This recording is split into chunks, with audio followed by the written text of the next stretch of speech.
I'm glad to be back in my favorite room at Elon, my favorite room. This auditorium has been a space for lots of events, and it's a joy to be here again. Archie Ammons is my literary mentor. I met him in 1974-75 when he took a year as the artist in residence at Wake Forest. He's an graduate from Wake Forest, actually the college when he was in the town of Wake Forest. He was a biology major who became a poet. A native of Whiteville, North Carolina, down in Columbus County, down east. And his experience as a poet reflects all that he noticed in that town and learned to notice in all the particularities of that place. Harold Bloom has very high praise for this man. Harold Bloom was one of the early critics who saw his talent and, what was it said about Puff Nixon? Remember that phrase? Never mind. The journalist on the West Coast who was Puff Nixon.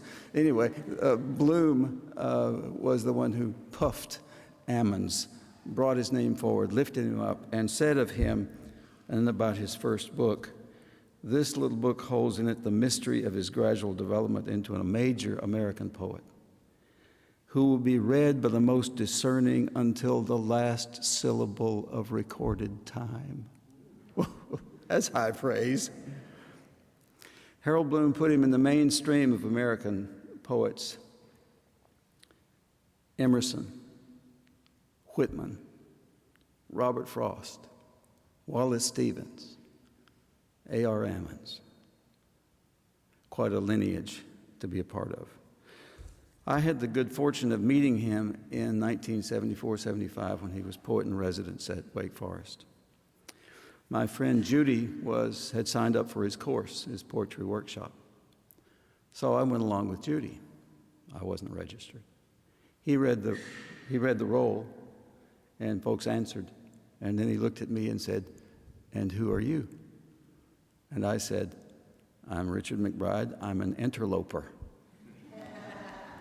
He said, "Come on in and interlope with us for a while." So that was,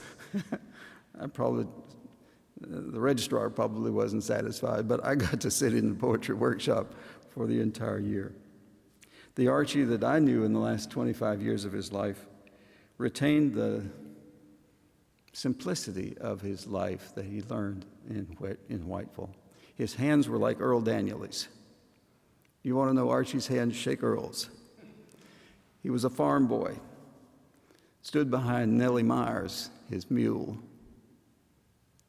and plowed fields. The poem that I will not read for you this morning, but of which I hope you will make certain to read, is called Easter Morning. It's about the death of his brother and an experience that he has on an Easter morning that reminds him of that death.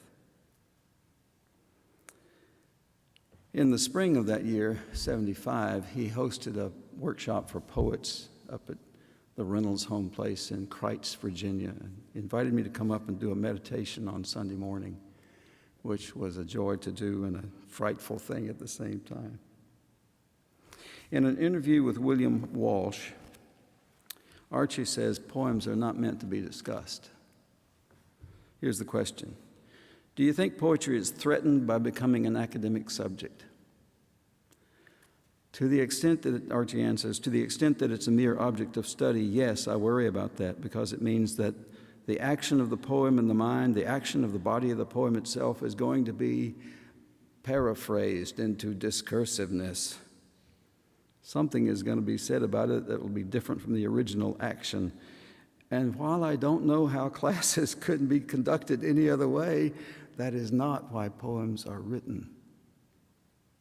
They are not written in order to be studied or discussed, but to be encountered. So let's encounter some. From his first book was self-published. Okay, now this is an edition that came after his death, because the self-published edition really ran out way early and it wasn't available for a long time. But here's a sample of his early writing.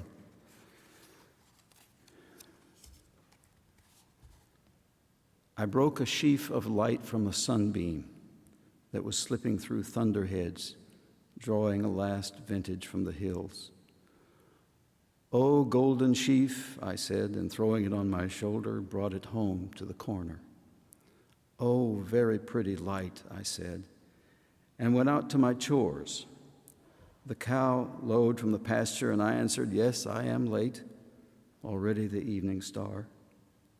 The pigs heard me coming and squealed, and from the stables a neigh reminded me, "Yes, I am late, having forgot I have been out to the sunbeam and broken a sheaf of gold." Returning to my corner, I sat by the fire with the sheaf of light that shone through the night and was hardly gone when morning came. The reason I call Archie my literary mentor is there are three people that I would credit with my sense of language. One is named Zilla Ross. What a wonderful name. My high school English teacher. Forensics coach. Coached me in public reading for competitions. The second is Edmund Steinley, the Lutheran professor of homiletics at Union Seminary, New York. And his advice to our class of preachers was, do your best not to sound like a preacher. Don't get lost in jargon. Make your language fresh. And Archie, who always challenged me to make my language fresh. His collected poems, 1951 to 71, won the National Book Award. And I'll read you several from this. One is quite short. It'll only take 3 seconds. It's called Small Song. The reeds give way to the wind and give the wind away. Can you see that? The reeds give way to the wind and give the wind away.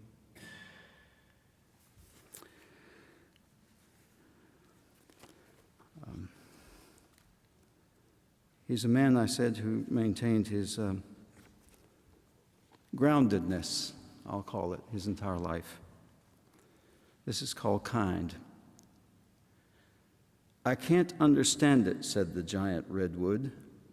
I have attained height and distant view, am easy with time, and yet you search the wood's edge for weeds that find half-dark room in margins of stone and are, as everybody knows, here and gone in the season. Oh, redwood, I said, in this matter, I may not be able to argue from reason, but preference sends me stooping, seeking the least, as finished as you, and with a flower.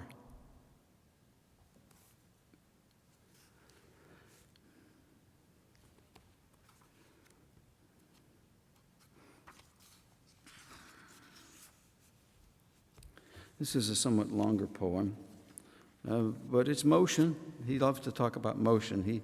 His longest poem of all is called Sphere, the Form of a Motion. He calls it his United Nations poem. Tries to put everything in it, the whole spherical universe in it. He said the subtitle came to him in a faculty meeting. Somebody said, "Can you put that in the form of a motion?" But motion for him is what life is. Life is motion. So anyway, this one's called Still. I said, I will find what is lowly and put the roots of my identity down there.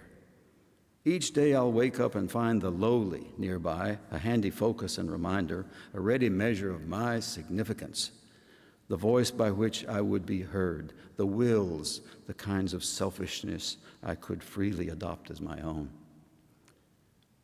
But though I have looked everywhere, I can find nothing to give myself to.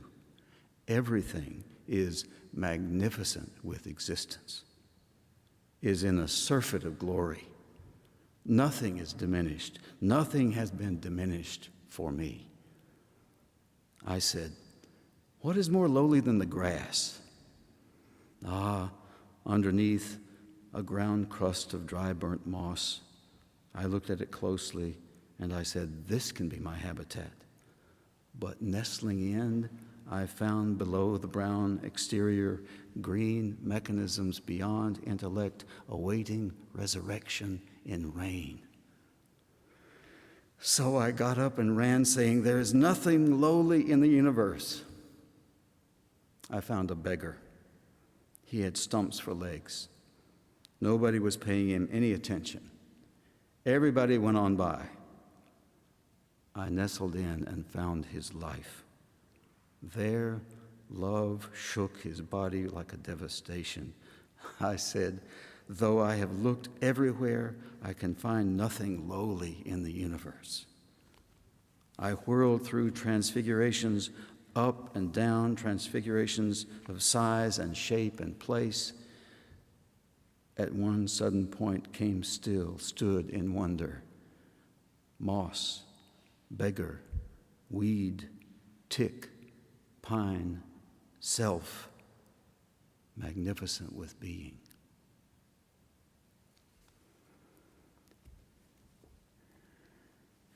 As I say, Archie was brought to the world's attention by Harold Bloom, so he dedicated this long poem, Sphere, to Harold Bloom, and he has a dedicatory poem at the very beginning, which I think reflects what it's like to, oh my discursive speech, look out.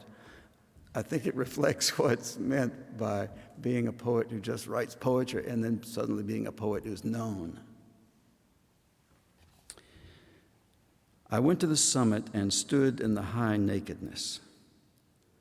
The wind tore about this way and that in confusion, and its speech could not get through to me, nor could I address it. Still I said, as if to the alien in myself, I do not speak to the wind now. For having been brought this far by nature, I have been brought out of nature, and nothing here shows me the image of myself. For the word tree, I have been shown a tree. For the word rock, I have been shown a rock.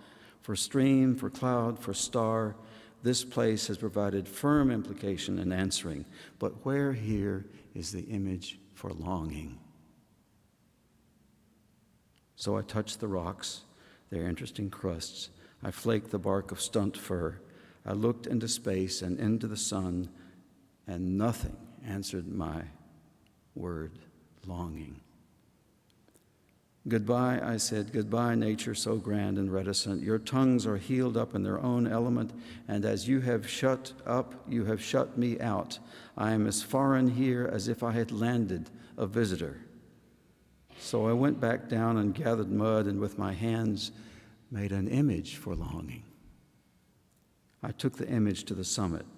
First, I set it here on the top rock, but it completed nothing. And then I set it there among the tiny firs, but it would not fit. So I returned to the city and built a house to set the image in. And men came into my house and said, that is an image for longing, and nothing will ever be the same again. Well, my heart is buzzing, so it's time to stop. That's my phone.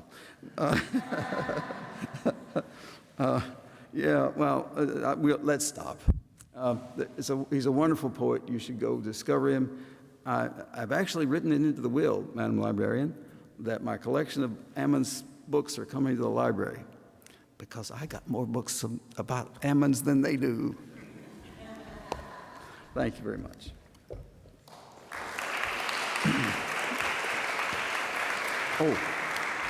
I really got to tell you one thing. If you ever go to Wake Forest, go into the library, go to the second floor, and you will see some of what happened to Archie in his later years. He created beautiful pieces of art.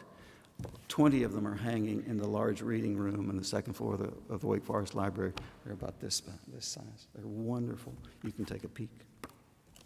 My daughter's the curator of the art collections over there.